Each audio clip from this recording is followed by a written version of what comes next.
Carta encíclica Rerum Novarum del Sumo Pontífice León XIII sobre la situación de los obreros.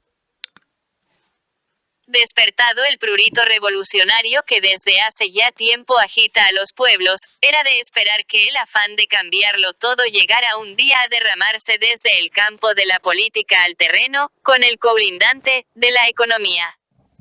En efecto, los adelantos de la industria y de las artes, que caminan por nuevos derroteros, el cambio operado en las relaciones mutuas entre patronos y obreros, la acumulación de las riquezas en manos de unos pocos y la pobreza de la inmensa mayoría, la mayor confianza de los obreros en sí mismos y la más estrecha cohesión entre ellos, juntamente con la relajación de la moral, han determinado el planteamiento de la contienda. Cual y cuán grande sea la importancia de las cosas que van en ello, se ve por la punzante ansiedad en que viven todos los espíritus. Esto mismo pone en actividad los ingenios de los doctos, informa las reuniones de los sabios, las asambleas del pueblo, el juicio de los legisladores, las decisiones de los gobernantes, hasta el punto que parece no haber otro tema que pueda ocupar más hondamente los anhelos de los hombres. Así, pues, debiéndonos velar por la causa de la Iglesia y por la salvación común, creemos oportuno, venerables hermanos, y por las mismas razones, hacer, respecto de la situación de los obreros, lo que hemos acostumbrado, dirigiéndoos cartas sobre el poder político, sobre la libertad humana, sobre la cristiana constitución de los estados y otras parecidas, que estimamos oportunas para refutar los sofismas de algunas opiniones. Este tema ha sido tratado por nos incidentalmente ya más de una vez, mas la conciencia de nuestro oficio apostólico nos incita a tratar de intento en esta encíclica la cuestión por entero, a fin de que resplandezcan los principios con que poder dirimir la contienda conforme lo piden la verdad y la justicia. El asunto es difícil de tratar y no exento de peligros. Es difícil realmente determinar los derechos y deberes dentro de los cuales hayan de mantenerse los ricos y los proletarios, los que aportan el capital y los que ponen el trabajo.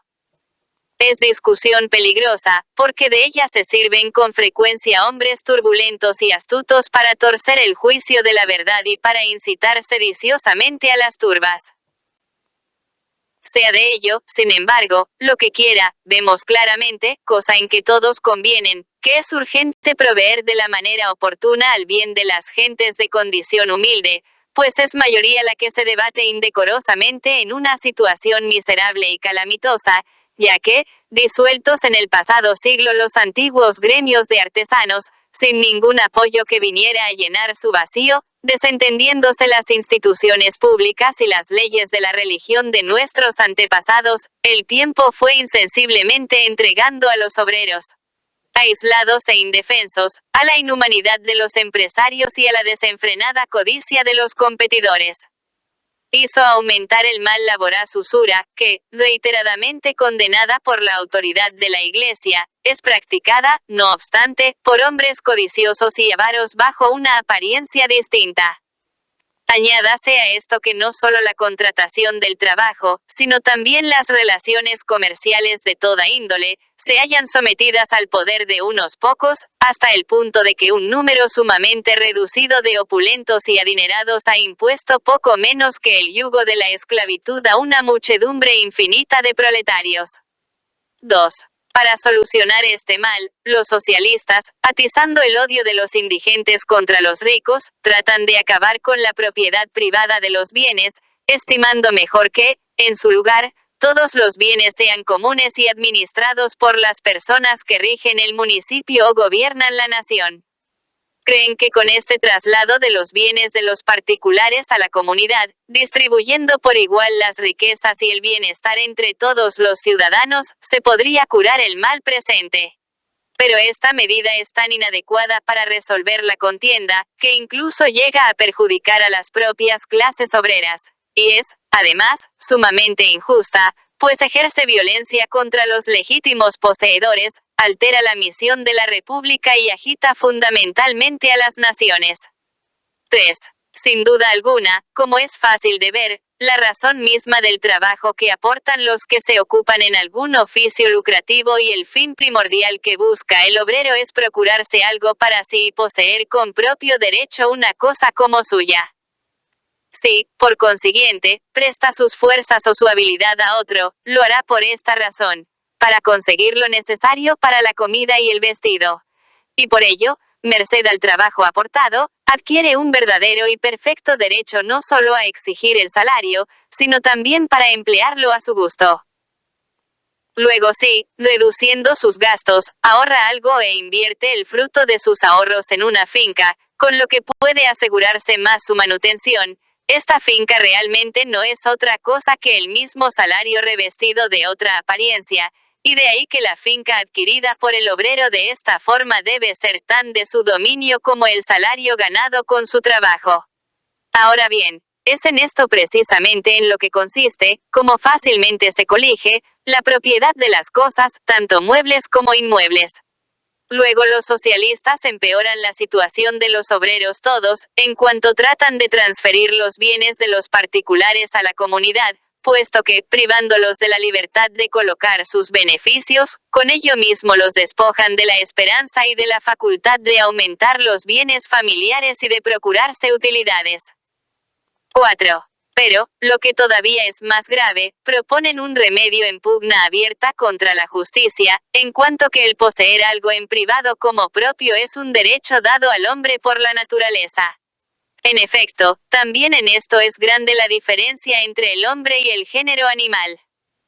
Las bestias, indudablemente, no se gobiernan a sí mismas, sino que lo son por un doble instinto natural, que ya mantiene en ellas despierta la facultad de obrar y desarrolla sus fuerzas oportunamente, ya provoca y determina, a su vez, cada uno de sus movimientos. Uno de esos instintos las impulsa a la conservación de sí mismas y a la defensa de su propia vida, el otro, a la conservación de la especie. Ambas cosas se consiguen, sin embargo, fácilmente con el uso de las cosas al alcance inmediato, y no podrían ciertamente ir más allá, puesto que son movidas solo por el sentido y por la percepción de las cosas singulares. Muy otra es, en cambio, la naturaleza del hombre.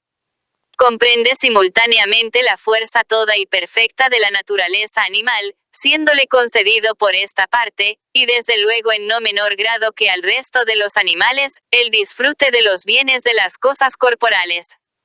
La naturaleza animal, sin embargo, por elevada que sea la medida en que se la posea, dista tanto de contener y abarcar en sí la naturaleza humana, que es muy inferior a ella y nacida para servirle y obedecerle. Lo que se acusa y sobresale en nosotros, lo que da al hombre el que lo sea y se distinga de las bestias, es la razón o inteligencia. Y por esta causa de que es el único animal dotado de razón, es de necesidad conceder al hombre no solo el uso de los bienes, cosa común a todos los animales, sino también el poseerlos con derecho estable y permanente, y tanto los bienes que se consumen con el uso cuanto los que, pese al uso que se hace de ellos, perduran. 5. Esto resalta todavía más claro cuando se estudia en sí misma la naturaleza del hombre. Pues el hombre, abarcando con su razón cosas innumerables, enlazando y relacionando las cosas futuras con las presentes y siendo dueño de sus actos, se gobierna a sí mismo con la previsión de su inteligencia, sometido además a la ley eterna y bajo el poder de Dios, por lo cual tiene en su mano elegir las cosas que estime más convenientes para su bienestar, no solo en cuanto al presente, sino también para el futuro. De donde se sigue la necesidad de que se halle en el hombre el dominio no solo de los frutos terrenales, sino también el de la tierra misma, pues ve que de la fecundidad de la tierra le son proporcionadas las cosas necesarias para el futuro. Las necesidades de cada hombre se repiten de una manera constante, de modo que, satisfechas hoy, exigen nuevas cosas para mañana. Por tanto, la naturaleza tiene que haber dotado al hombre de algo estable y perpetuamente duradero, de que pueda esperar la continuidad del socorro. Ahora bien, esta continuidad no puede garantizarla más que la tierra con su fertilidad. 6. Y no hay por qué inmiscuir la providencia de la República, pues que el hombre es anterior a ella, y consiguientemente debió tener por naturaleza, antes de que se constituyera comunidad política alguna, el derecho de velar por su vida y por su cuerpo. El que Dios haya dado la tierra para usufructuarla y disfrutarla a la totalidad del género humano no puede oponerse en modo alguno a la propiedad privada. Pues se dice que Dios dio la tierra en común al género humano no porque quisiera que su posesión fuera indivisa para todos, sino porque no asignó a nadie la parte que habría de poseer, dejando la delimitación de las posesiones privadas a la industria de los individuos y a las instituciones de los pueblos. Por lo demás, a pesar de que se halle repartida entre los particulares, no deja por ello de servir a la común utilidad de todos, ya que no hay mortal alguno que no se alimente con lo que los campos producen. Los que carecen de propiedad, lo suplen con el trabajo, de modo que cabe afirmar con verdad que el medio universal de procurarse la comida y el vestido está en el trabajo, el cual, rendido en el fundo propio en un oficio mecánico, recibe, finalmente, como merced no otra cosa que los múltiples frutos de la tierra o algo que se cambia por ellos. 7. Con lo que de nuevo viene a demostrarse que las posesiones privadas son conforme a la naturaleza. Pues la tierra produce con largueza las cosas que se precisan para la conservación de la vida y aun para su perfeccionamiento, pero no podría producirlas por sí sola sin el cultivo y el cuidado del hombre.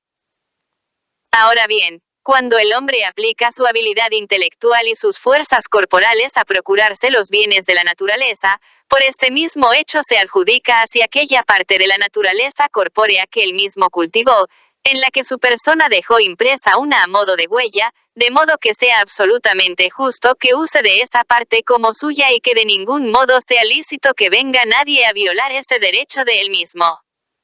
8.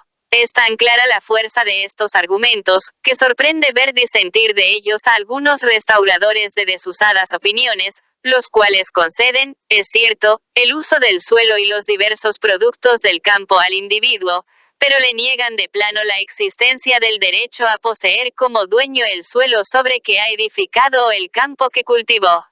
¿No ven que, al negar esto, el hombre se vería privado de cosas producidas con su trabajo? En efecto, el campo cultivado por la mano e industria del agricultor cambia por completo su fisonomía. De silvestre, se hace fructífero, de infecundo, feraz. Ahora bien, todas esas obras de mejora se adhieren de tal manera y se funden con el suelo, que, por lo general, no hay modo de separarlas del mismo. Y va a admitir la justicia que venga nadie a apropiarse de lo que otro regó con sus sudores. Igual que los efectos siguen a la causa que los produce, es justo que el fruto del trabajo sea de aquellos que pusieron el trabajo. Con razón, por consiguiente, la totalidad del género humano, sin preocuparse en absoluto de las opiniones de unos pocos en desacuerdo, con la mirada firme en la naturaleza, encontró en la ley de la misma naturaleza el fundamento de la división de los bienes y consagró, con la práctica de los siglos, la propiedad privada como la más conforme con la naturaleza del hombre y con la pacífica y tranquila convivencia. Y las leyes civiles, que, cuando son justas, deducen su vigor de esa misma ley natural, confirman y amparan incluso con la fuerza este derecho de que hablamos. Y lo mismo sancionó la autoridad de las leyes divinas, que prohíben gravísimamente hasta el deseo de lo ajeno. No desearás la mujer de tu prójimo, ni la casa, ni el campo, ni la esclava, ni el buey, ni el asno, ni nada de lo que es suyo. 1. 9. Ahora bien, esos derechos de los individuos se estima que tienen más fuerza cuando se hallan ligados y relacionados con los deberes del hombre en la sociedad doméstica. Está fuera de duda que, en la elección del género de vida, está en la mano y en la voluntad de cada cual preferir uno de estos dos, o seguir el consejo de Jesucristo sobre la virginidad o ligarse con el vínculo matrimonial. No hay ley humana que pueda quitar al hombre el derecho natural y primario de casarse, ni limitar, de cualquier modo que sea, la finalidad principal del matrimonio, instituido en el principio por la autoridad de Dios. Creced y multiplicaos. 2. He aquí, pues, la familia o sociedad doméstica, bien pequeña, es cierto, pero verdadera sociedad y más antigua que cualquiera otra, la cual es de absoluta necesidad que tenga unos derechos y unos deberes propios, totalmente independientes de la potestad civil. Por tanto, es necesario que ese derecho de dominio atribuido por la naturaleza a cada persona, según hemos demostrado, sea transferido al hombre en cuanto cabeza de la familia. Más aún, ese derecho es tanto más firme cuanto la persona abarca más en la sociedad doméstica. Es ley santísima de naturaleza que el padre de familia provea al sustento y a todas las atenciones de los que engendró. E igualmente se deduce de la misma naturaleza que quiera adquirir y disponer para sus hijos, que se refieren y en cierto modo prolongan la personalidad del padre, algo con que puedan defenderse honestamente, en el mudable curso de la vida, de los embates de la adversa fortuna. Y esto es lo que no puede lograrse sino mediante la posesión de cosas productivas, transmisibles por herencia a los hijos. Al igual que el Estado, según hemos dicho, la familia es una verdadera sociedad, que se rige por una potestad propia, esto es, la paterna. Por lo cual, guardados efectivamente los límites que su causa próxima ha determinado, tiene ciertamente la familia derechos por lo menos iguales que la sociedad civil para elegir y aplicar los medios necesarios en orden a su incolumidad y justa libertad. Y hemos dicho por lo menos iguales, porque, siendo la familia lógica y realmente anterior a la sociedad civil, se sigue que sus derechos y deberes son también anteriores y más naturales. Pues si los ciudadanos, si las familias, hechos partícipes de la convivencia y sociedad humanas, encontraran en los poderes públicos perjuicio en vez de ayuda, un cercenamiento de sus derechos más bien que una tutela de los mismos, la sociedad sería, más que deseable, digna de repulsa. 10. Querer, por consiguiente, que la potestad civil penetre a su arbitrio hasta la intimidad de los hogares es un error grave y pernicioso. Cierto es que, si una familia se encontrara eventualmente en una situación de extrema angustia y carente en absoluto de medios para salir de por sí de tal agobio, es justo que los poderes públicos la socorran con medios extraordinarios, porque cada familia es una parte de la sociedad. Cierto también que, si dentro del hogar se produjera una alteración grave de los derechos mutuos, la potestad civil deberá amparar el derecho de cada uno. Esto no sería apropiarse los derechos de los ciudadanos, sino protegerlos y afianzarlos con una justa y debida tutela. Pero es necesario de todo punto que los gobernantes se detengan ahí. La naturaleza no tolera que se exceda de estos límites. Esta es la patria potestad, que no puede ser ni extinguida ni absorbida por el poder público, pues que tiene idéntico y común principio con la vida misma de los hombres.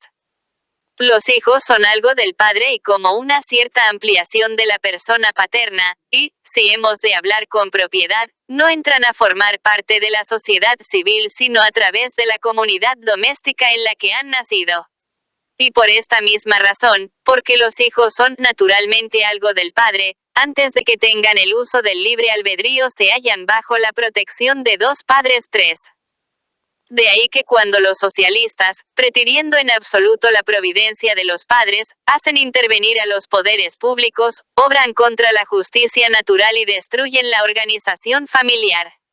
11. Pero, además de la injusticia, se deja ver con demasiada claridad cuál sería la perturbación y el trastorno de todos los órdenes, cuán dura y odiosa la opresión de los ciudadanos que habría de seguirse.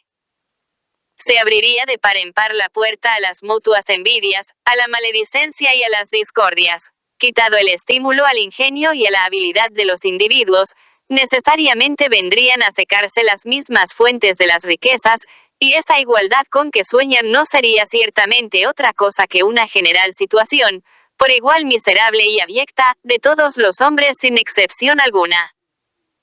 De todo lo cual se sigue claramente que debe rechazarse de plano esa fantasía del socialismo de reducir a común la propiedad privada, pues que daña a esos mismos a quienes se pretende socorrer, repugna a los derechos naturales de los individuos y perturba las funciones del Estado y la tranquilidad común. Por lo tanto, cuando se plantea el problema de mejorar la condición de las clases inferiores, se ha de tener como fundamental el principio de que la propiedad privada ha de conservarse inviolable. Sentado lo cual, explicaremos dónde debe buscarse el remedio que conviene. 12. Confiadamente y con pleno derecho nuestro, atacamos la cuestión, por cuanto se trata de un problema cuya solución aceptable sería verdaderamente nula si no se buscara bajo los auspicios de la religión y de la Iglesia. Y, estando principalmente en nuestras manos la defensa de la religión y la administración de aquellas cosas que están bajo la potestad de la Iglesia, nos estimaríamos que, permaneciendo en silencio, faltábamos a nuestro deber. Sin duda que esta grave cuestión pide también la contribución y el esfuerzo de los demás, queremos decir de los gobernantes, de los señores y ricos, y, finalmente, de los mismos por quienes se lucha, de los proletarios. Pero afirmamos, sin temor a equivocarnos, que serán inútiles y vanos los intentos de los hombres si se da de lado a la Iglesia. En efecto, es la Iglesia la que saca del Evangelio las enseñanzas en virtud de las cuales se puede resolver por completo el conflicto, o, limando sus asperezas, hacerlo más soportable. Ella es la que trata no solo de instruir la inteligencia, sino también de encauzar la vida y las costumbres de cada uno con sus preceptos. Ella la que mejora la situación de los proletarios con muchas utilísimas instituciones. Ella la que quiere y desea ardientemente que los pensamientos y las fuerzas de todos los órdenes sociales se alíen con la finalidad de mirar por el bien de la causa obrera de la mejor manera posible, y estima que a tal fin deben orientarse, si bien con justicia y moderación, las mismas leyes y la autoridad del Estado. 13. Establezcase, por tanto, en primer lugar, que debe ser respetada la condición humana, que no se puede igualar en la sociedad civil lo alto con lo bajo. Los socialistas lo pretenden, es verdad, pero todo es vana tentativa contra la naturaleza de las cosas. Y hay por naturaleza entre los hombres muchas y grandes diferencias. No son iguales los talentos de todos, no la habilidad, ni la salud, ni lo son las fuerzas, y de la inevitable diferencia de estas cosas brota espontáneamente la diferencia de fortuna. Todo esto en correlación perfecta con los usos y necesidades tanto de los particulares cuanto de la comunidad, pues que la vida en común precisa de aptitudes varias, de oficios diversos, al desempeño de los cuales se sienten impelidos los hombres, más que nada, por la diferente posición social de cada uno. Y por lo que hace al trabajo corporal, aun en el mismo estado de inocencia, jamás el hombre hubiera permanecido totalmente inactivo. Mas lo que entonces hubiera deseado libremente la voluntad para deleite del espíritu, tuvo que soportarlo después necesariamente, y no sin molestias, para expiación de su pecado. Maldita la tierra en tu trabajo, comerás de ellas entre fatigas todos los días de tu vida. Y de igual modo, el fin de las demás adversidades no se dará en la tierra, porque los males consiguientes al pecado son ásperos, duros y difíciles de soportar y es preciso que acompañen al hombre hasta el último instante de su vida. Así, pues, sufrir y padecer es cosa humana, y para los hombres que lo experimenten todo y lo intenten todo, no habrá fuerza ni ingenio capaz de desterrar por completo estas incomodidades de la sociedad humana. Si algunos alardean de que pueden lograrlo, si prometen a las clases humildes una vida exenta de dolor y de calamidades, llena de constantes placeres, esos engañan indudablemente al pueblo y cometen un fraude que tarde o temprano acabará produciendo males mayores que los presentes. Lo mejor que puede hacerse es ver las cosas humanas como son y buscar al mismo tiempo por otros medios, según hemos dicho, el oportuno alivio de los males. 14. Es mal capital, en la cuestión que estamos tratando, suponer que una clase social sea espontáneamente enemiga de la otra, como si la naturaleza hubiera dispuesto a los ricos y a los pobres para combatirse mutuamente en un perpetuo duelo. Es esto tan ajeno a la razón y a la verdad, que, por el contrario, es lo más cierto que como en el cuerpo se ensamblan entre sí miembros diversos, de donde surge aquella proporcionada disposición que justamente podríase llamar armonía, así ha dispuesto la naturaleza que, en la sociedad humana, dichas clases gemelas concuerden armónicamente y se ajusten para lograr el equilibrio.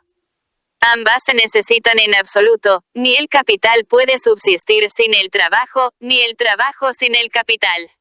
El acuerdo engendra la belleza y el orden de las cosas, por el contrario, de la persistencia de la lucha tiene que derivarse necesariamente la confusión juntamente con un bárbaro salvajismo. 15. Ahora bien, para acabar con la lucha y cortar hasta sus mismas raíces, es admirable y varía la fuerza de las doctrinas cristianas. En primer lugar, toda la doctrina de la religión cristiana, de la cual es intérprete y custodio la Iglesia, puede grandemente arreglar entre sí y unir a los ricos con los proletarios, es decir, llamando a ambas clases al cumplimiento de sus deberes respectivos y, ante todo, a los deberes de justicia. De esos deberes, los que corresponden a los proletarios y obreros son, cumplir íntegra y fielmente lo que por propia libertad y con arreglo a justicia se haya estipulado sobre el trabajo. No dañar en modo alguno al capital. No ofender a la persona de los patronos. Abstenerse de toda violencia al defender sus derechos y no promover sediciones. No mezclarse con hombres depravados, que alientan pretensiones inmoderadas y se prometen artificiosamente grandes cosas, lo que lleva consigo arrepentimientos estériles y las consiguientes pérdidas de fortuna. Y estos, los deberes de los ricos y patronos, no considerar a los obreros como esclavos, respetar en ellos, como es justo, la dignidad de la persona, sobre todo ennoblecida por lo que se llama el carácter cristiano. Que los trabajos remunerados, si se atiende a la naturaleza y a la filosofía cristiana, no son vergonzosos para el hombre, sino de mucha honra, en cuanto dan honesta posibilidad de ganarse la vida. Que lo realmente vergonzoso e inhumano es abusar de los hombres como de cosas de lucro y no estimarlos en más que cuanto sus nervios y músculos pueden dar de sí. E igualmente se manda que se tengan en cuenta las exigencias de la religión y los bienes de las almas de los proletarios.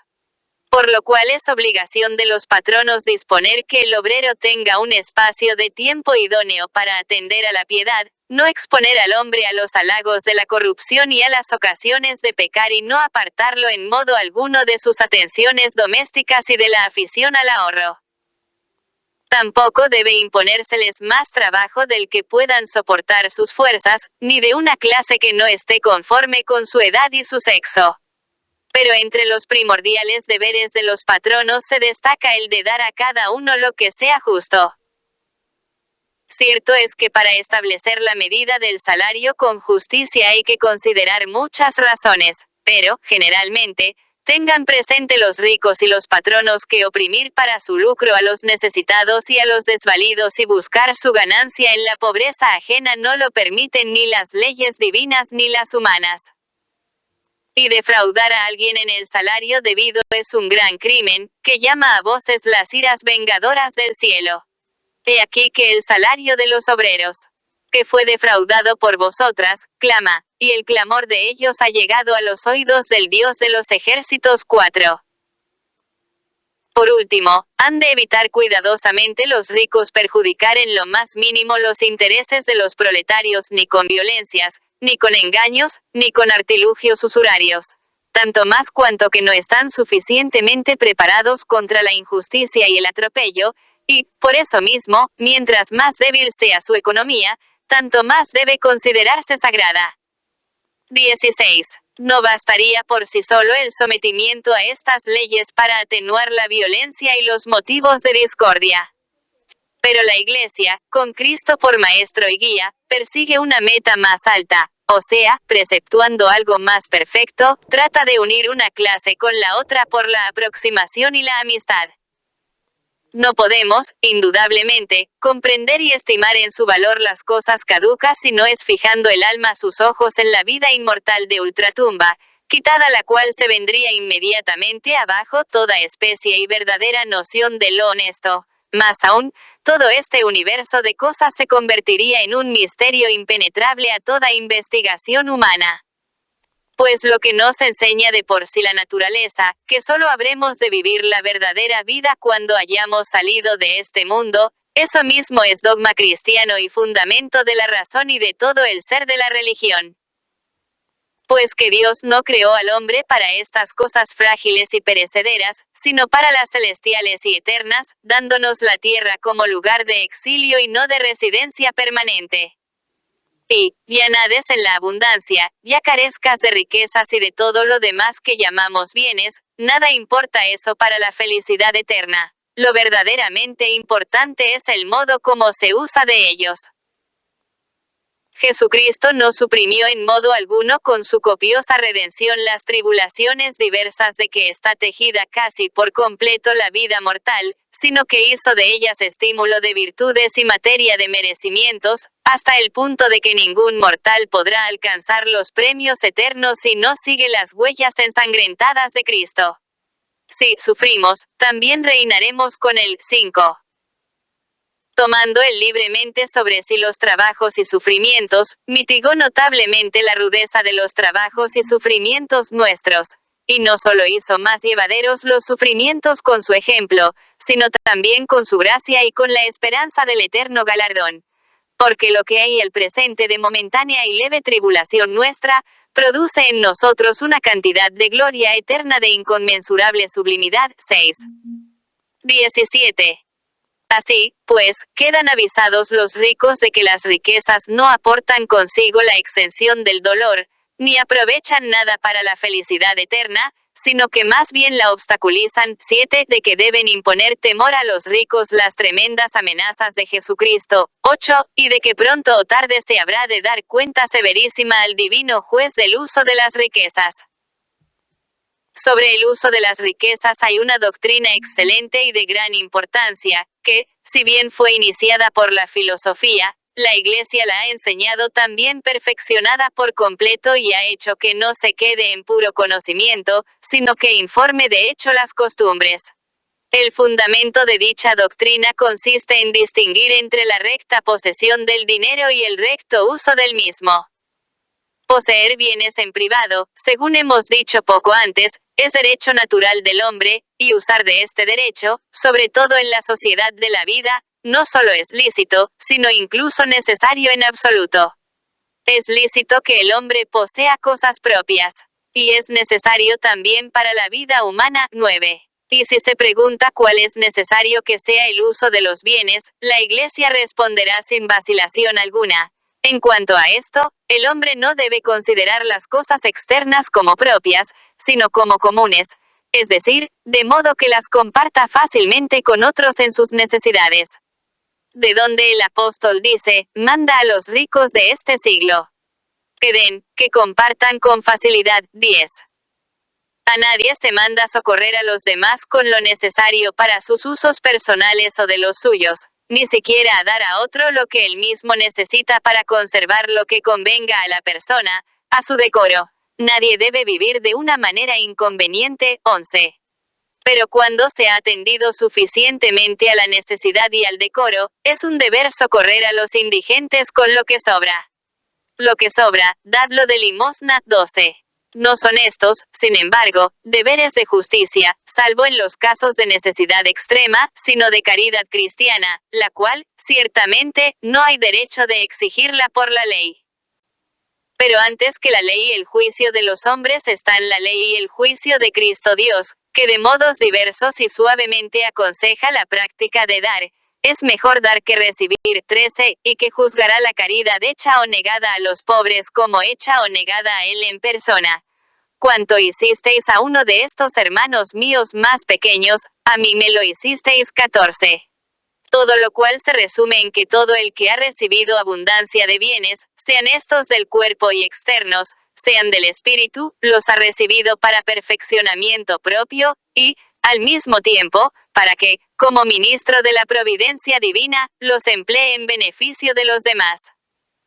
Por lo tanto, el que tenga talento, que cuide mucho de no estarse callado, el que tenga abundancia de bienes, que no se deje entorpecer para la largueza de la misericordia.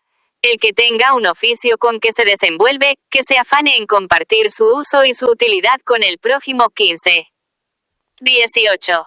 Los que, por el contrario, carezcan de bienes de fortuna, aprendan de la Iglesia que la pobreza no es considerada como una deshonra ante el juicio de Dios y que no han de avergonzarse por el hecho de ganarse el sustento con su trabajo.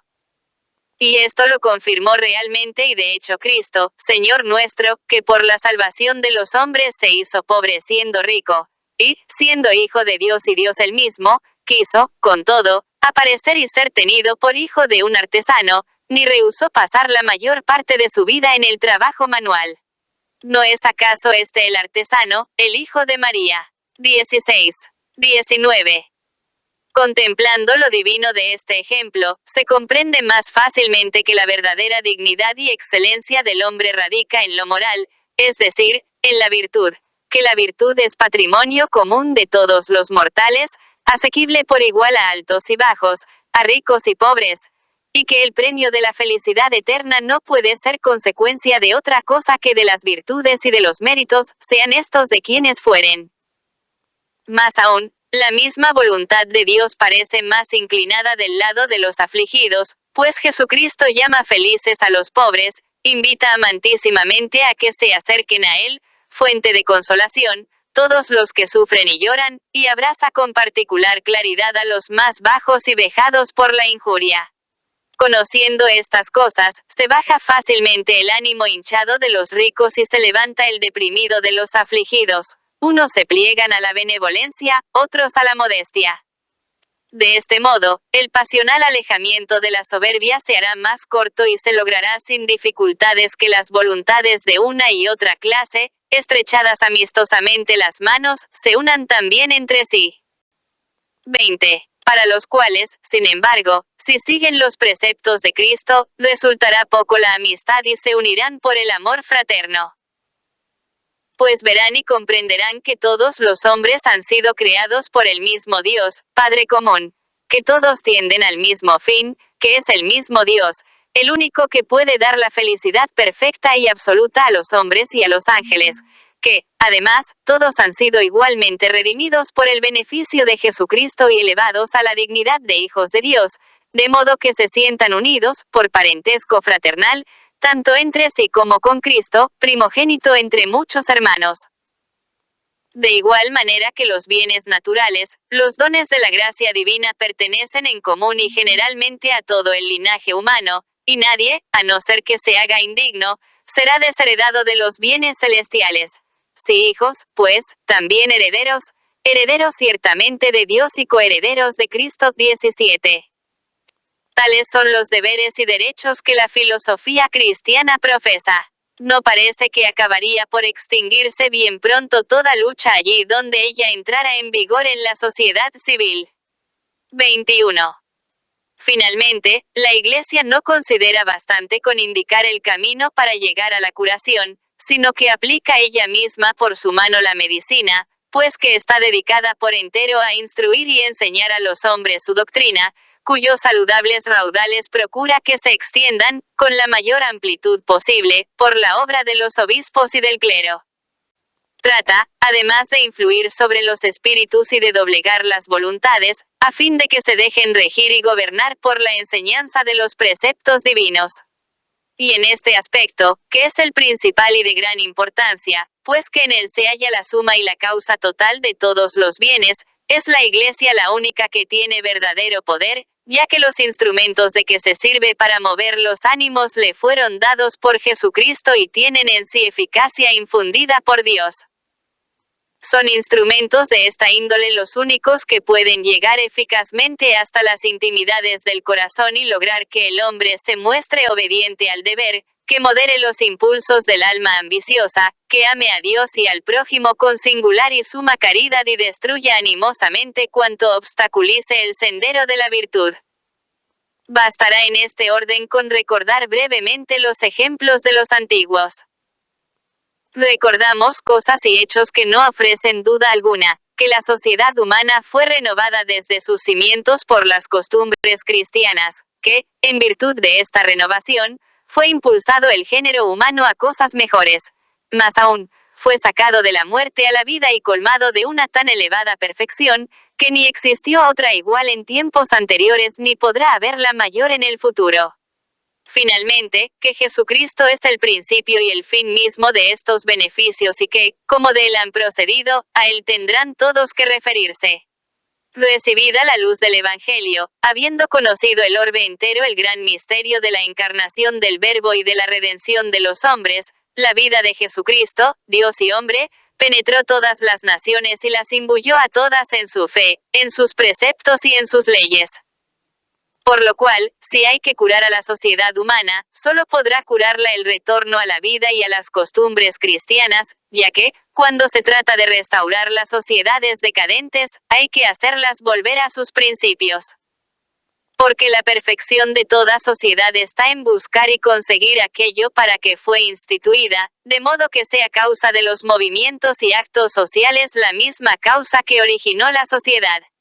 Por lo cual, apartarse de lo estatuido es corrupción, tornar a ello es curación. Y con toda verdad, lo mismo que respecto de todo el cuerpo de la sociedad humana, lo decimos de igual modo de esa clase de ciudadanos que se gana el sustento con el trabajo, que son la inmensa mayoría. 22. No se ha de pensar, sin embargo, que todos los desvelos de la Iglesia estén tan fijos en el cuidado de las almas, que se olvide de lo que atañe a la vida mortal y terrena. En relación con los proletarios concretamente, quiere y se esfuerza en que salgan de su misérrimo estado y logren una mejor situación. Y a ello contribuye con su aportación, no pequeña, llamando y guiando a los hombres hacia la virtud. Dado que, donde quiera que se observen íntegramente, las virtudes cristianas aportan una parte de la prosperidad a las cosas externas, en cuanto que aproximan a Dios, principio y fuente de todos los bienes. Reprime esas dos plagas de la vida que hacen sumamente miserable al hombre incluso cuando nada en la abundancia, como son el exceso de ambición y la sed de placeres. 18. En fin, contentos con un atuendo y una mesa frugal, suplen la renta con el ahorro, lejos de los vicios, que arruinan no solo las pequeñas, sino aún las grandes fortunas, y disipan los más cuantiosos patrimonios. Pero, además, provee directamente al bienestar de los proletarios, creando y fomentando lo que estima conducente a remediar su indigencia, habiéndose distinguidos tanto en esta clase de beneficios, que se ha merecido las alabanzas de sus propios enemigos. Tal era el vigor de la mutua caridad entre los cristianos primitivos, que frecuentemente los más ricos se desprendían de sus bienes para socorrer, y no había ningún necesitado entre ellos. 19. A los diáconos, orden precisamente instituido para esto, fue encomendado por los apóstoles el cometido de llevar a cabo la misión de la beneficencia diaria. Y Pablo apóstol, aunque sobrecargado por la solicitud de todas las iglesias, no dudó, sin embargo, en acometer penosos viajes para llevar en persona la colecta a los cristianos más pobres. A dichas colectas, realizadas espontáneamente por los cristianos en cada reunión, la llama Tertuliano, depósitos de piedad, porque se invertían en alimentar y enterrar a los pobres, a los niños y niñas carentes de bienes y de padres, entre los sirvientes ancianos y entre los náufragos. 20. De aquí fue poco a poco formándose aquel patrimonio que la Iglesia guardó con religioso cuidado, como herencia de los pobres. Más aún, proveyó de socorros a una muchedumbre de indigentes, librándolos de la vergüenza de pedir limosna.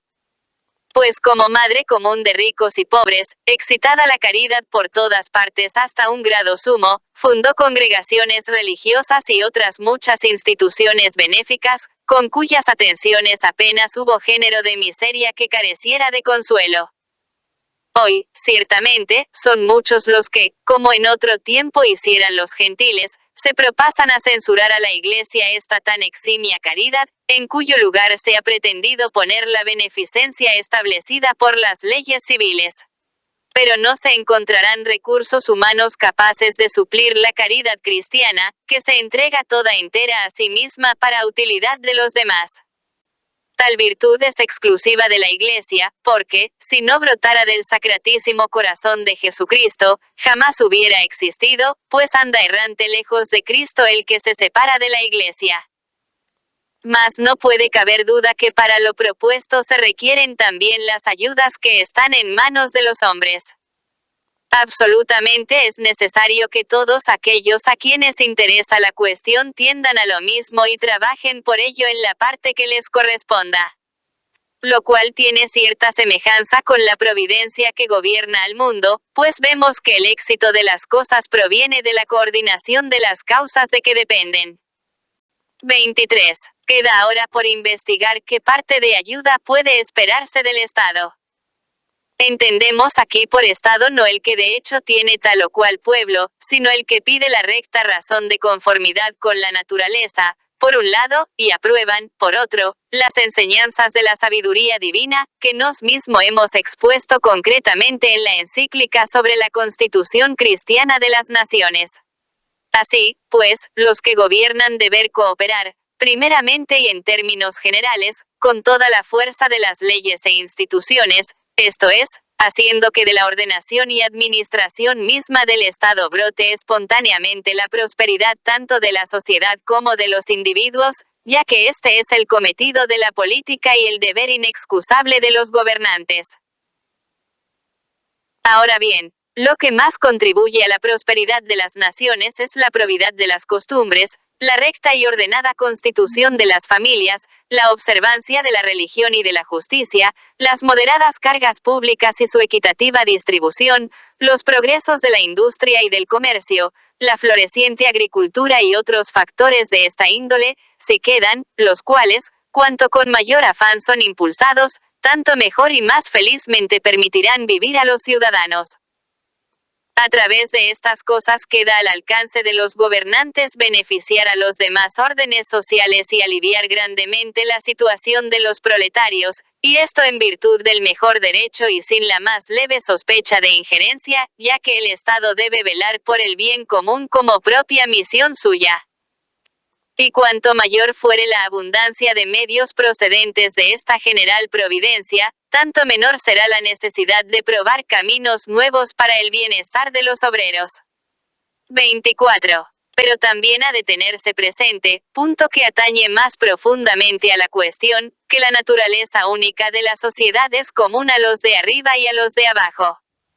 Los proletarios, sin duda alguna, son por naturaleza tan ciudadanos como los ricos, es decir, partes verdaderas y vivientes que, a través de la familia, integran el cuerpo de la nación, sin añadir que en toda nación son inmensa mayoría. Por consiguiente, siendo absurdo en grado sumo atender a una parte de los ciudadanos y abandonar a la otra, se sigue que los desvelos públicos han de prestar los debidos cuidados a la salvación y al bienestar de la clase proletaria. Y si tal no hace, violará la justicia, que manda dar a cada uno lo que es suyo. Sobre lo cual escribe sabiamente Santo Tomás. Así como la parte y el todo son, en cierto modo, la misma cosa, así lo que es del todo, en cierto modo, lo es de la parte. 21. De ahí que entre los deberes, ni pocos ni leves, de los gobernantes que velan por el bien del pueblo, se destaca entre los primeros el de defender por igual a todas las clases sociales, observando inviolablemente la justicia llamada distributiva. 25. Mas, aunque todos los ciudadanos, sin excepción alguna, deban contribuir necesariamente a la totalidad del bien común, del cual deriva una parte no pequeña a los individuos, no todos, sin embargo, pueden aportar lo mismo ni en igual cantidad. Cualesquiera que sean las vicisitudes en las distintas formas de gobierno, siempre existirá en el estado de los ciudadanos aquella diferencia sin la cual no puede existir ni concebirse sociedad alguna.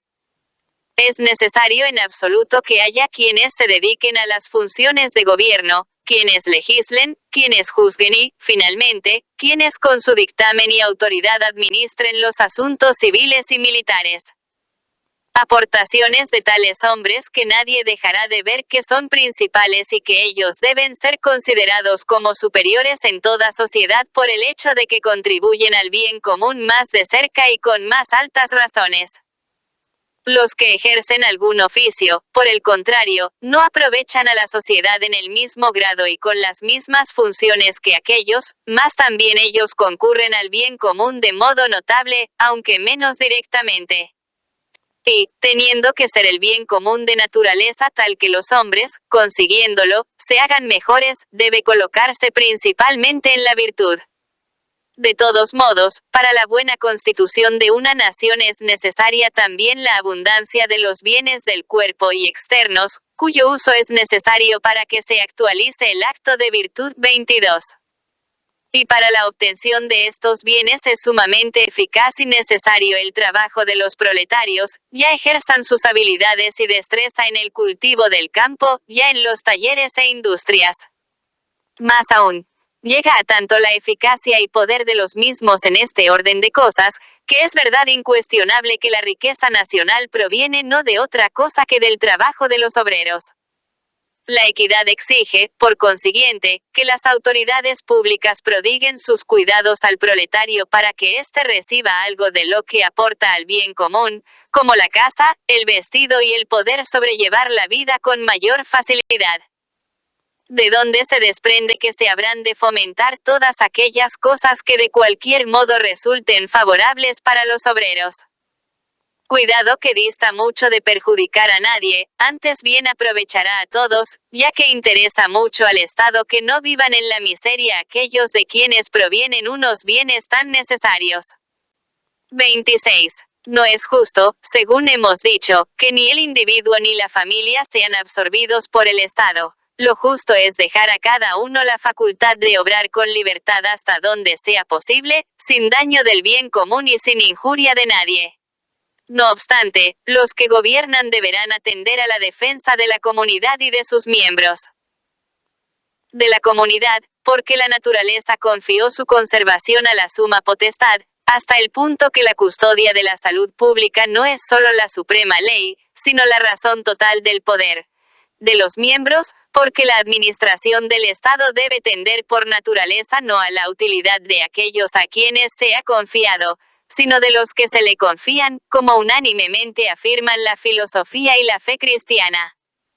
Y, puesto que el poder proviene de Dios y es una cierta participación del poder infinito, deberá aplicarse a la manera de la potestad divina, que vela con solicitud paternal no menos de los individuos que de la totalidad de las cosas.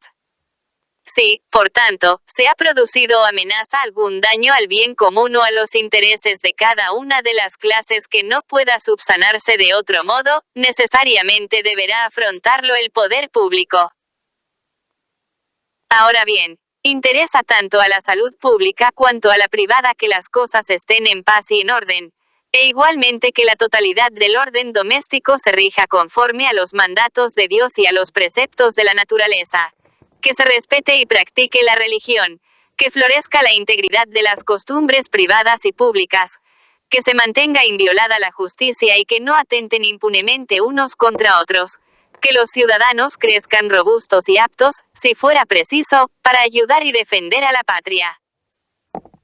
Por consiguiente, si alguna vez ocurre que algo amenaza entre el pueblo por tumultos de obreros o por huelgas, que se relajan entre los proletarios los lazos naturales de la familia, que se quebranta entre ellos la religión por no contar con la suficiente holgura para los deberes religiosos, si se plantea en los talleres el peligro para la pureza de las costumbres por la promiscuidad o por otros incentivos de pecado, si la clase patronal oprime a los obreros con cargas injustas o los veja imponiéndoles condiciones ofensivas para la persona y dignidad humanas. Si daña la salud con trabajo excesivo, impropio del sexo o de la edad, en todos estos casos deberá intervenir de lleno, dentro de ciertos límites, el vigor y la autoridad de las leyes. Límites determinados por la misma causa que reclama el auxilio de la ley, o sea, que las leyes no deberán abarcar ni ir más allá de lo que requieren el remedio de los males o la evitación del peligro. 27. Los derechos, sean de quien fueren, habrán de respetarse inviolablemente, y para que cada uno disfrute del suyo deberá proveer el poder civil, impidiendo o castigando las injurias. Solo que en la protección de los derechos individuales se habrá de mirar principalmente por los débiles y los pobres. La gente rica, protegida por sus propios recursos, necesita menos de la tutela pública. La clase humilde, por el contrario, carente de todo recurso, se confía principalmente al patrocinio del Estado. Este deberá, por consiguiente, rodear de singulares cuidados y providencia a los asalariados, que se cuentan entre la muchedumbre desvalida.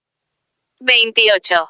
Pero quedan por tratar todavía detalladamente algunos puntos de mayor importancia. El principal es que debe asegurar las posesiones privadas con el imperio y fuerza de las leyes. Y principalísimamente deberá mantenerse a la plebe dentro de los límites del deber, en medio de un ya tal desenfreno de ambiciones. Porque, si bien se concede la aspiración a mejorar, sin que oponga reparos la justicia, si veda esta, y tampoco autoriza la propia razón del bien común, quitar a otro lo que es suyo o, bajo capa de una pretendida igualdad, caer sobre las fortunas ajenas. Ciertamente, la mayor parte de los obreros prefieren mejorar mediante el trabajo honrado sin perjuicio de nadie. Se cuenta, sin embargo, no pocos, imbuidos de perversas doctrinas y deseosos de revolución, que pretenden por todos los medios concitar a las turbas y lanzar a los demás a la violencia. Intervenga, por tanto, la autoridad del Estado y, frenando a los agitadores, aleje la corrupción de las costumbres de los obreros y el peligro de las rapiñas de los legítimos dueños. 29. El trabajo demasiado largo o pesado y la opinión de que el salario es poco dan pie con frecuencia a los obreros para entregarse a la huelga y al ocio voluntario. A este mal frecuente y grave se ha de poner remedio públicamente, pues esta clase de huelga perjudica no solo a los patronos y a los mismos obreros, sino también al comercio y a los intereses públicos. Y como no escasean la violencia y los tumultos, con frecuencia ponen en peligro la tranquilidad pública. En lo cual, lo más eficaz y saludable es anticiparse con la autoridad de las leyes e impedir que pueda brotar el mal, removiendo a tiempo las causas de donde parezca que habría de surgir el conflicto entre patronos y obreros. 30. De igual manera hay muchas cosas en el obrero que se han de tutelar con la protección del Estado, y, en primer lugar, los bienes del alma, puesto que la vida mortal, aunque buena y deseable, no es, con todo, el fin último para que hemos sido creados, sino tan solo el camino y el instrumento para perfeccionar la vida del alma con el conocimiento de la verdad y el amor del bien. El alma es la que lleva impresa la imagen y semejanza de Dios, en la que reside aquel poder mediante el cual se mandó al hombre que dominara sobre las criaturas inferiores y sometiera a su beneficio a las tierras todas y los mares. Llenad la tierra y sometedla, y dominad a los peces del mar y a las aves del cielo y a todos los animales que se mueven sobre la tierra. 23. En esto son todos los hombres iguales, y nada hay que determine diferencias entre los ricos y los pobres, entre los señores y los operarios, entre los gobernantes y los particulares, pues uno mismo es el Señor todos. 24. A nadie le está permitido violar impunemente la dignidad humana, de la que Dios mismo dispone con gran reverencia, ni ponerle trabas en la marcha hacia su perfeccionamiento, que lleva a la sempiterna vida de los cielos. Más aún, ni siquiera por voluntad propia puede el hombre ser tratado, en este orden, de una manera inconveniente o someterse a una esclavitud de alma, pues no se trata de derechos de que el hombre tenga pleno dominio, sino de deberes para con Dios, y que deben ser guardados puntualmente. De aquí se deduce la necesidad de interrumpir las obras y trabajos durante los días festivos.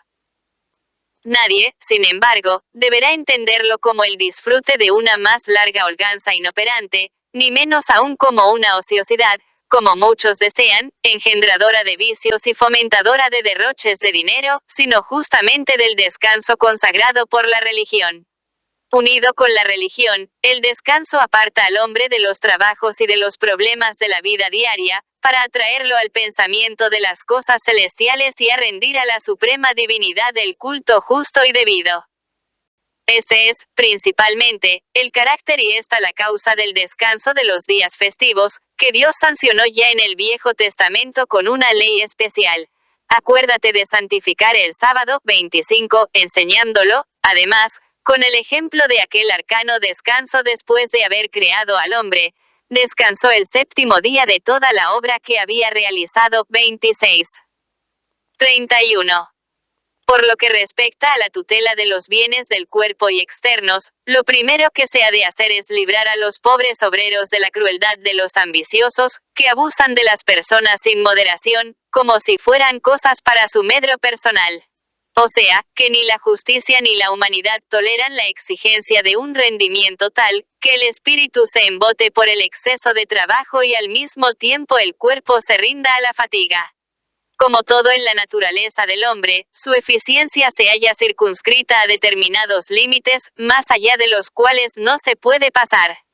Cierto que se agudiza con el ejercicio y la práctica, pero siempre a condición de que el trabajo se interrumpa de cuando en cuando y se dé lugar al descanso. Se ha de mirar por ello que la jornada diaria no se prolongue más horas de las que permitan las fuerzas. Ahora bien, cuánto deba ser el intervalo dedicado al descanso, lo determinarán la clase de trabajo, las circunstancias de tiempo y lugar y la condición misma de los operarios. La dureza del trabajo de los que se ocupan en sacar piedras en las canteras o en minas de hierro, cobre y otras cosas de esta índole, ha de ser compensada con la brevedad de la duración, pues requiere mucho más esfuerzo que otros y es peligroso para la salud. Hay que tener en cuenta igualmente las épocas del año, pues ocurre con frecuencia que un trabajo fácilmente soportable en una estación es insufrible en otra o no puede realizarse sino con grandes dificultades. Finalmente, lo que puede hacer y soportar un hombre adulto y robusto no se le puede exigir a una mujer o a un niño. Y, en cuanto a los niños, se ha de evitar cuidadosamente y sobre todo que entren en talleres antes de que la edad haya dado el suficiente desarrollo a su cuerpo, a su inteligencia y a su alma. Puesto que la actividad precoz agosta, como a las hierbas tiernas, las fuerzas que brotan de la infancia, con lo que la constitución de la niñez vendría a destruirse por completo. Igualmente, hay oficios menos aptos para la mujer, nacida para las labores domésticas. Labores estas que no solo protegen sobremanera el decoro femenino, sino que responden por naturaleza a la educación de los hijos y a la prosperidad de la familia. Establezcase en general que se dé a los obreros todo el reposo necesario para que recuperen las energías consumidas en el trabajo, puesto que el descanso debe restaurar las fuerzas gastadas por el uso. En todo contrato concluido entre patronos y obreros debe contenerse siempre esta condición expresa o tácita, que se provea a uno y otro tipo de descanso, pues no sería honesto pactar lo contrario, ya que a nadie es lícito exigir ni prometer el abandono de las obligaciones que el hombre tiene para con Dios o para consigo mismo. 32. Atacamos aquí un asunto de la mayor importancia, y que debe ser entendido rectamente para que no se peque por ninguna de las partes. A saber, que es establecida la cuantía del salario por libre consentimiento, y, según eso, pagado el salario convenido, parece que el patrono ha cumplido por su parte y que nada más debe. Que procede injustamente el patrono solo cuando se niega a pagar el sueldo pactado, y el obrero solo cuando no rinde el trabajo que se estipuló, que en estos casos es justo que intervenga el poder político, pero nada más que para poner a salvo el derecho de cada uno. Un juez equitativo que atienda a la realidad de las cosas no asentirá fácilmente ni en su totalidad a esta argumentación, pues no es completa en todas sus partes, le falta algo de verdadera importancia. Trabajar es ocuparse en hacer algo con el objeto de adquirir las cosas necesarias para los usos diversos de la vida y, sobre todo, para la propia conservación. Te ganarás el pan con el sudor de tu frente. 27. Luego el trabajo implica por naturaleza estas dos a modo de notas, que sea personal, en cuanto la energía que opera es inherente a la persona y propia en absoluto del que la ejerce y para cuya utilidad le ha sido dada, y que sea necesario, por cuanto el fruto de su trabajo le es necesario al hombre para la defensa de su vida, defensa a que le obliga la naturaleza misma de las cosas, a que hay que plegarse por encima de todo. Pues bien, si se mira el trabajo exclusivamente en su aspecto personal, es indudable que el obrero es libre para pactar por toda retribución una cantidad corta, trabaja voluntariamente, y puede, por tanto, contentarse voluntariamente con una retribución exigua o nula. Mas hay que pensar de una manera muy distinta cuando, juntamente con el aspecto personal, se considera el necesario, separable solo conceptualmente del primero, pero no en la realidad. En efecto, conservarse en la vida es obligación común de todo individuo, y es criminoso incumplirla.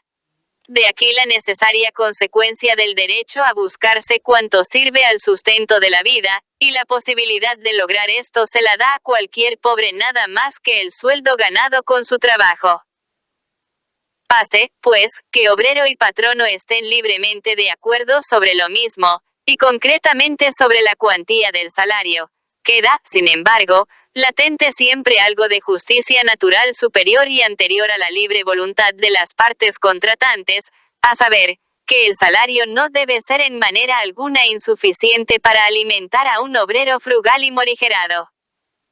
Por tanto, si el obrero, obligado por la necesidad o acosado por el miedo de un mal mayor, acepta, aun no queriéndola, una condición más dura, porque la imponen el patrono o el empresario, esto es ciertamente soportar una violencia, contra la cual reclama la justicia. Sin embargo, en estas y otras cuestiones semejantes, como el número de horas de la jornada laboral en cada tipo de industria, así como las precauciones con que se haya de velar por la salud, especialmente en los lugares de trabajo, para evitar injerencias de la magistratura, sobre todo siendo tan diversas las circunstancias de cosas, tiempos y lugares, será mejor reservarlas al criterio de las asociaciones de que hablaremos después, o se buscará otro medio que salvaguarde, como es justo, los derechos de los obreros. Interviniendo, si las circunstancias lo pidieren, la autoridad pública. 33. Si el obrero percibe un salario lo suficientemente amplio para sustentarse a sí mismo, a su mujer y a sus hijos, dado que sea prudente, se inclinará fácilmente al ahorro y hará lo que parece aconsejar la misma naturaleza: reducir gastos, al objeto de que quede algo con que ir constituyendo un pequeño patrimonio. Pues ya vimos que la cuestión que tratamos no puede tener una solución eficaz si no es dando por sentado y aceptado que el derecho de propiedad debe considerarse inviolable. Por ello, las leyes deben favorecer este derecho y proveer, en la medida de lo posible, a que la mayor parte de la masa obrera tenga algo en propiedad. Con ello se obtendrían notables ventajas, y en primer lugar, sin duda alguna, una más equitativa distribución de las riquezas. La violencia de las revoluciones civiles ha dividido a las naciones en dos clases de ciudadanos, abriendo un inmenso abismo entre una y otra. En un lado, la clase poderosa, por rica, que monopoliza la producción y el comercio, aprovechando en su propia comodidad y beneficio toda la potencia productiva de las riquezas, y goza de no poca influencia en la administración del Estado. En el otro, la multitud desamparada y débil, con el alma lacerada y dispuesta en todo momento al alboroto. Mas, si se llegara prudentemente a despertar el interés de las masas con la esperanza de adquirir algo vinculado con el suelo, poco a poco se iría aproximando una clase a la otra al ir cegándose el abismo entre las extremadas riquezas y la extremada indigencia. Habría, además, mayor abundancia de productos de la tierra. Los hombres, sabiendo que trabajan lo que es suyo, ponen mayor esmero y entusiasmo. Aprenden incluso a amar más a la tierra cultivada por sus propias manos, de la que esperan no solo el sustento, sino también una cierta holgura económica para sí y para los suyos. No hay nadie que deje de ver lo mucho que importa este entusiasmo de la voluntad para la abundancia de productos y para el incremento de las riquezas de la sociedad. De todo lo cual se originará otro tercer provecho, consistente en que los hombres sentirán fácilmente apego a la tierra en que han nacido y visto la primera luz, y no cambiarán su patria por una tierra extraña si la patria les da la posibilidad de vivir desahogadamente. Sin embargo, estas ventajas no podrán obtenerse sino con la condición de que la propiedad privada no se vea absorbida por la dureza de los tributos e impuestos. El derecho de poseer bienes en privado no ha sido dado por la ley, sino por la naturaleza, y, por tanto, la autoridad pública no puede abolirlo, sino solamente moderar su uso y compaginarlo con el bien común. Procedería, por consiguiente, de una manera injusta e inhumana si exigiera de los bienes privados más de lo que es justo bajo razón de tributos. 34. Finalmente, los mismos patronos y obreros pueden hacer mucho en esta cuestión, esto es, con esas instituciones mediante las cuales atender convenientemente a los necesitados y acercar más una clase a la otra. Entre las de su género deben citarse las sociedades de socorros mutuos, entidades diversas instituidas por la previsión de los particulares para proteger a los obreros, amparar a sus viudas e hijos en los imprevistos, enfermedades y cualquier accidente propio de las cosas humanas. Los patronatos fundados para cuidar de los niños, niñas, jóvenes y ancianos. Pero el lugar preferente lo ocupan las sociedades de obreros, que comprenden en sí todas las demás.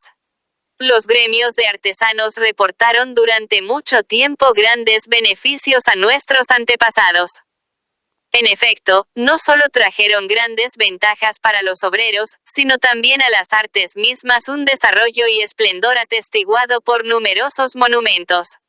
Es preciso que los gremios se adapten a las condiciones actuales de edad más culta, con costumbres nuevas y con más exigencias de vida cotidiana. Es grato encontrarse con que constantemente se están constituyendo asociaciones de este género, de obreros solamente o mixtas de las dos clases, es de desear que crezcan en número y eficiencia. Y, aunque hemos hablado más de una vez de ellas, no sentimos agrado en manifestar aquí que son muy convenientes y que las asiste pleno derecho, así como hablar sobre su reglamentación y cometido. 35. La reconocida cortedad de las fuerzas humanas aconseja e impele al hombre a buscarse el apoyo de los demás. De las Sagradas Escrituras es esta sentencia: es mejor que estén dos que uno solo, tendrán la ventaja de la unión. Si el uno cae, será levantado por el otro. Ay del que está solo, pues, si cae, no tendrá quien lo levante. 28. Y también esta otra: el hermano, ayudado por su hermano, es como una ciudad fortificada. 29. En virtud de esta propensión natural, el hombre, igual que es llevado a constituir la sociedad civil, busca la formación de otras sociedades entre ciudadanos, pequeñas e imperfectas, es verdad, pero de todos modos sociedades. Entre estas y la sociedad civil median grandes diferencias por causas diversas. El fin establecido para la sociedad civil alcanza a todos, en cuanto que persigue el bien común, del cual es justo que participen todos y cada uno según la proporción de vida. Por esto, dicha sociedad recibe el nombre de pública, pues que mediante ella se unen los hombres entre sí para constituir un pueblo o nación. 30. Las que se forman, por el contrario, diríamos en su seno, se consideran y son sociedades privadas, ya que su finalidad inmediata es el bien privado de sus miembros exclusivamente. Es sociedad privada, en cambio, la que se constituye con miras a algún negocio privado, como cuando dos o tres se asocian para comerciar unido. 31. Ahora bien, aunque las sociedades privadas se den dentro de la sociedad civil y sean como otras tantas partes suyas, hablando en términos generales y de por sí, no está en poder del Estado impedir su existencia, ya que el constituir sociedades privadas es derecho concedido al hombre por la ley natural, y la sociedad civil ha sido instituida para garantizar el derecho natural y no para conculcarlo. Y, si prohibiera a los ciudadanos la constitución de sociedades, obraría en abierta pugna consigo misma, puesto que tanto ella como las sociedades privadas nacen del mismo principio. Que los hombres son sociables por naturaleza. Pero concurren a veces circunstancias en que es justo que las leyes se opongan a asociaciones de ese tipo. Por ejemplo, si se pretendiera como finalidad algo que esté en clara oposición con la honradez, con la justicia o abiertamente dañe a la salud pública. En tales casos, el poder del Estado prohíbe, con justa razón, que se formen, y con igual derecho las disuelve cuando se han formado. Pero habrá de proceder con toda cautela, no sea que viole los derechos de los ciudadanos o establezca, bajo apariencia de utilidad pública, algo que la razón no apruebe, ya que las leyes han de ser obedecidas solo en cuanto estén conformes con la recta razón y con la ley eterna de Dios. 32. 36. Recordamos aquí las diversas corporaciones, congregaciones y órdenes religiosas instituidas por la autoridad de la Iglesia y la piadosa voluntad de los fieles. La historia habla muy alto de los grandes beneficios que reportaron siempre a la humanidad sociedades de esta índole, al juicio de la sola razón, puesto que, instituidas con una finalidad honesta, es evidente que se han constituido conforme a derecho natural y que en lo que tienen de religión están sometidas exclusivamente a la potestad de la Iglesia. Por consiguiente, las autoridades civiles no pueden arrogarse ningún derecho sobre ellas ni pueden en justicia alzarse con la administración de las mismas. Antes bien, el Estado tiene el deber de respetarlas, conservarlas y, si se diera el caso, defenderlas de toda injuria. Lo cual, sin embargo, vemos que se hace muy al contrario, especialmente en los tiempos actuales. Son muchos los lugares en que los poderes públicos han violado comunidades de esta índole, y con múltiples injurias, ya asfixiándolas con el dogal de sus leyes civiles, ya despojándolas de su legítimo derecho de personas morales o despojándolas de sus bienes.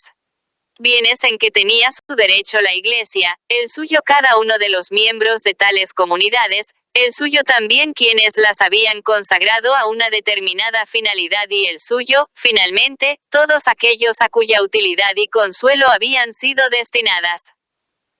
No podemos menos de quejarnos, por todo ello, de estos expolios injustos y nocivos, tanto más cuanto que se prohíben las asociaciones de hombres católicos, por demás pacíficos y beneficiosos para todos los órdenes sociales, precisamente cuando se proclama la licitud ante la ley del derecho de asociación y se da, en cambio, esa facultad, ciertamente sin limitaciones, a hombres que agitan propósitos destructores juntamente de la religión y del Estado.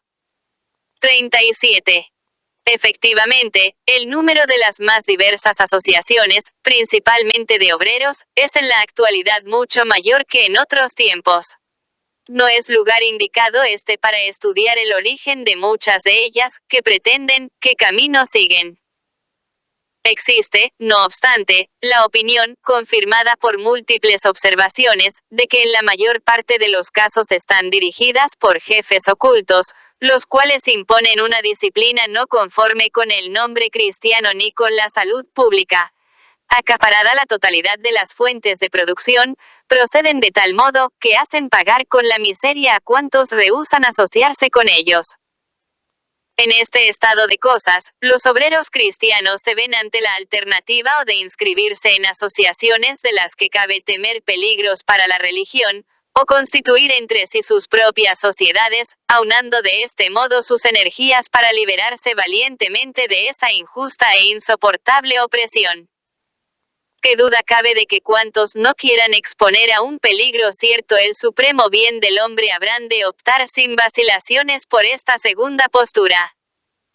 38. Son dignos de encomio, ciertamente, muchos de los nuestros que, examinando concienzudamente lo que piden los tiempos, experimentan y ensayan los medios de mejorar a los obreros con oficios honestos.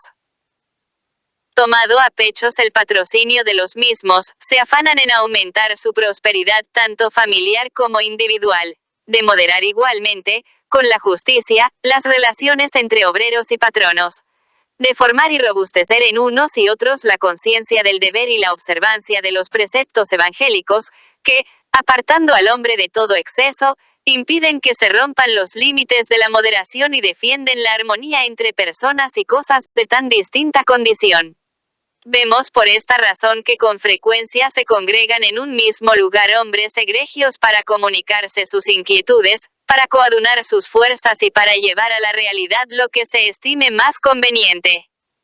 Otros se dedican a encuadrar en eficaces organizaciones a los obreros, ayudándolos de palabra y de hecho y procurando que no les falte un trabajo honesto y productivo. Suman su entusiasmo y prodigan su protección los obispos, y, bajo su autoridad y dependencia, otros muchos de ambos cleros cuidan celosamente del cultivo del espíritu en los asociados.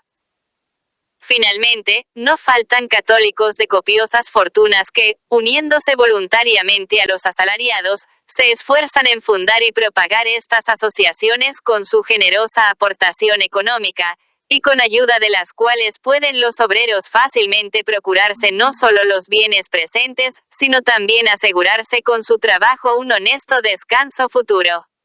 Cuanto haya contribuido tan múltiple y entusiasta diligencia al bien común, es demasiado conocido para que sea necesario repetirlo. De aquí que nos podamos alentar sanas esperanzas para el futuro, siempre que estas asociaciones se incrementen de continuo y se organicen con prudente moderación. Proteja el Estado estas asociaciones de ciudadanos, unidos con pleno derecho, pero no se inmiscuya en su constitución interna ni en su régimen de vida. El movimiento vital es producido por un principio interno, y fácilmente se destruye con la injerencia del exterior.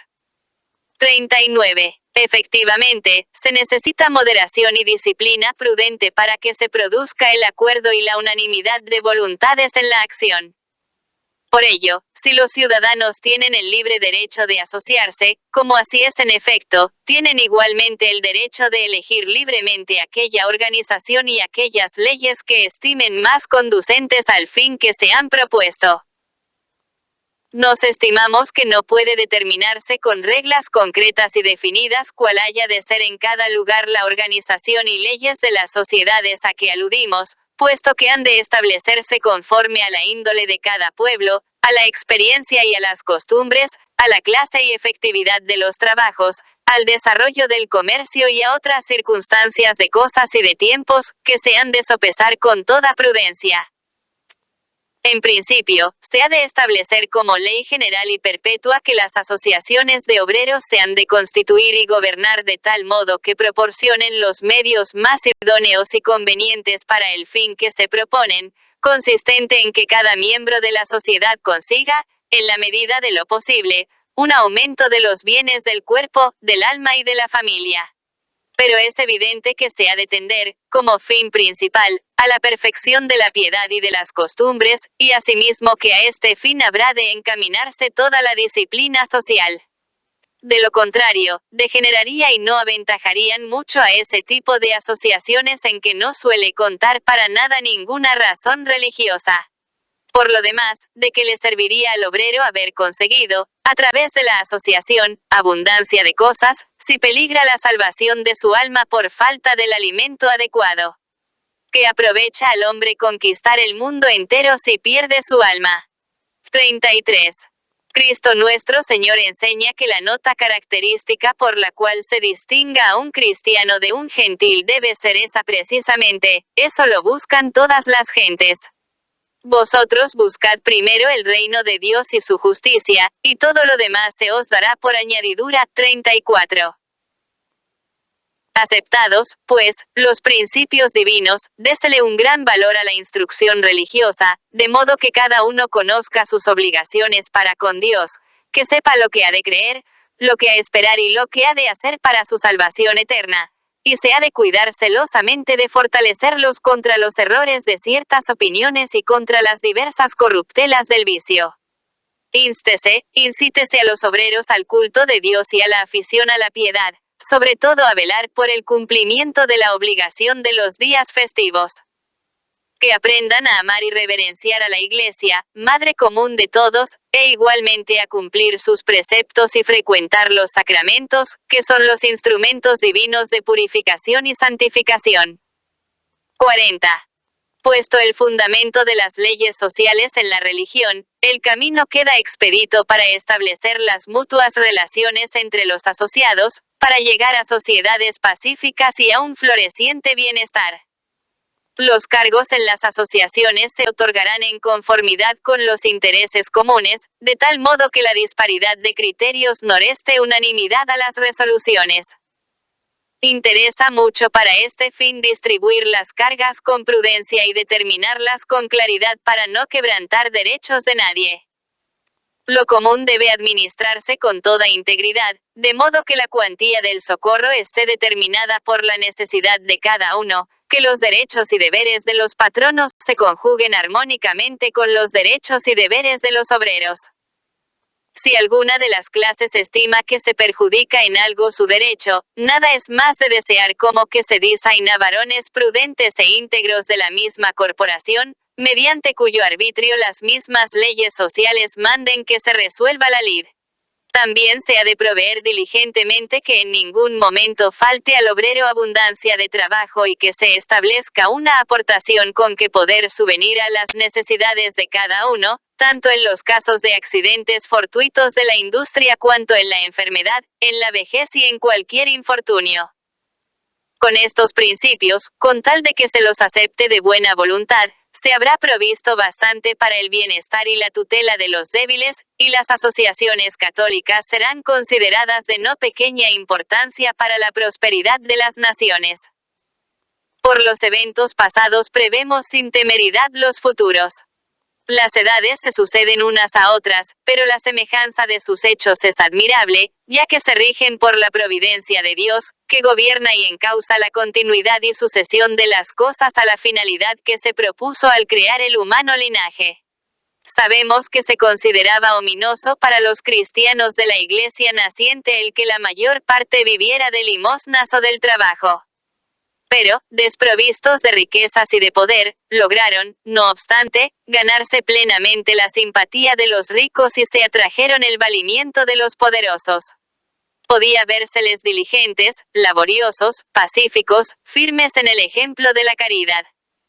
Ante un espectáculo tal de vida y costumbres, se desvaneció todo prejuicio, se cayó la maledicencia de los malvados y las ficciones de la antigua idolatría cedieron poco a poco ante la doctrina cristiana. Actualmente se discute sobre la situación de los obreros. Interesa sobremanera al Estado que la polémica se resuelva conforme a la razón o no. Pero se resolverá fácilmente conforme a la razón por los obreros cristianos si, asociados y bajo la dirección de jefes prudentes, emprenden el mismo camino que siguieron nuestros padres y mayores, con singular beneficio suyo y público. Pues, aun siendo grande en el hombre el influjo de los prejuicios y de las pasiones, a no ser que la mala voluntad haya embotado el sentido de lo honesto, la benevolencia de los ciudadanos se mostrará indudablemente más inclinada hacia los que vean más trabajadores y modestos, los cuales consta que anteponen la justicia al lucro y el cumplimiento del deber a toda otra razón. De lo que se seguirá, además, otra ventaja, que se dará una esperanza y una oportunidad de enmienda no pequeña a aquellos obreros que viven en el más completo abandono de la fe cristiana o siguiendo unas costumbres ajenas a la profesión de la misma. Estos, indudablemente, se dan cuenta con frecuencia de que han sido engañados por una falsa esperanza o por la fingida apariencia de las cosas. Pues ven que han sido tratados inhumanamente por patronos ambiciosos y que apenas se los ha considerado en más que el beneficio que reportaban con su trabajo, e igualmente de que en las sociedades a que se habían adscrito, en vez de caridad y de amor, lo que había eran discordias internas, compañeras inseparables de la pobreza petulante e incrédula. Decaído el ánimo, extenuado el cuerpo, muchos querrían verse libres de una tan vil esclavitud, pero no se atreven o por vergüenza o por miedo a la miseria. Ahora bien, a todos estos podrían beneficiar de una manera admirable las asociaciones católicas si atrajeran a su seno a los que fluctúan, allanando las dificultades, si acogieran bajo su protección a los que vuelven a la fe. 41. Tenéis, venerables hermanos, ahí quienes y de qué manera han de laborar en esta cuestión tan difícil. Que se ciña cada cual a la parte que le corresponde, y con presteza suma, no sea que un mal de tanta magnitud se haga incurable por la demora del remedio. Apliquen la providencia de las leyes y de las instituciones los que gobiernan las naciones. Recuerden sus deberes los ricos y patronos. Esfuércense razonablemente los proletarios, de cuya causa se trata. Y, como dijimos al principio, puesto que la religión es la única que puede curar radicalmente el mal, todos deben laborar para que se restauren las costumbres cristianas, sin las cuales aun las mismas medidas de prudencia que se estiman adecuadas servirían muy poco en orden a la solución. Por lo que respecta a la Iglesia, nunca ni bajo ningún aspecto regateará su esfuerzo, prestando una ayuda tanto mayor cuanto mayor sea la libertad con que cuente en su acción. Y tomen nota especialmente de esto los que tienen a su cargo velar por la salud pública. Canalicen hacia esto todas las fuerzas del Espíritu y su competencia los ministros sagrados y, precedidos por vosotros, venerables hermanos, con vuestra autoridad y vuestro ejemplo, no cesen de inculcar en todos los hombres de cualquier clase social las máximas de vida tomadas del Evangelio, que luchen con todas las fuerzas a su alcance por la salvación de los pueblos y que, sobre todo, se afanen por conservar en sí mismos e inculcar en los demás, desde los más altos hasta los más humildes, la caridad, señora y reina de todas las virtudes. Ya que la ansiada solución se ha de esperar principalmente de una gran efusión de la caridad cristiana entendemos, que compendia en sí toda la ley del Evangelio, y que, dispuesta en todo momento a entregarse por el bien de los demás, es el antídoto más seguro contra la insolvencia y el egoísmo del mundo, y cuyos rasgos y grados divinos expresó el apóstol San Pablo en estas palabras: la caridad es paciente, es benigna, no se aferra a lo que es suyo, lo sufre todo, lo soporta todo. 35. 42. En prenda de los dones divinos y en testimonio de nuestra benevolencia, a cada uno de vosotros, venerables hermanos, y a vuestro clero y pueblo, amantísimamente en el Señor os impartimos la bendición apostólica. Dada en Roma, junto a San Pedro, el 15 de mayo de 1891, año 14 de nuestro pontificado. León pp 13. Notas. 1. DT 5.21. 2. Gen 1.28. 3. Santo Tomás, 2, 2Q, 10A, 12. 4. Sant 5.4. 5. 2 Tim 2.12. 6. 2 Cor 2.12. 7. MT 19.23, 24. 8. LC 6.24, 25. 9. 2, 2Q, 66A, 2. 10. 2, 2Q, 65A, 2. 11. 2, 2Q, 32A, 6. 12. LC 11.41. 13. H 20.35. 14. MT 25.40. 15. San Gregorio Magno, sobre el Evangelio Hom, 9N, 7. 16. 2 Cor 8.9. 17. Rom 8.17. 18. Radix Omnium Malorum Est Cupiditas 1 Tim 6.10. 19. H 4.34. 20. Apol 2.39. 21. 2, 2Q, 61A, LA 2.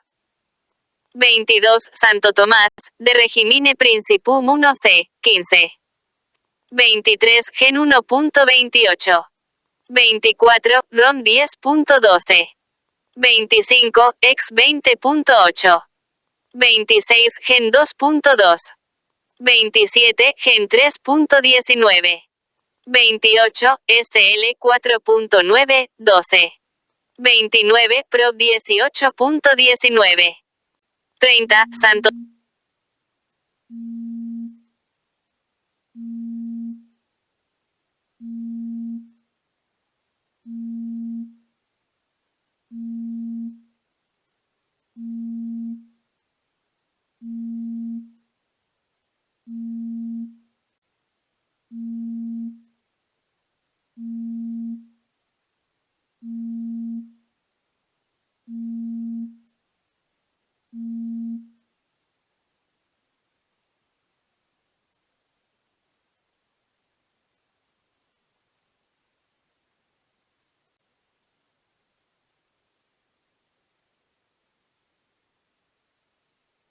Santo Tomás, contra los que impugnan el culto de Dios y la religión C. LL.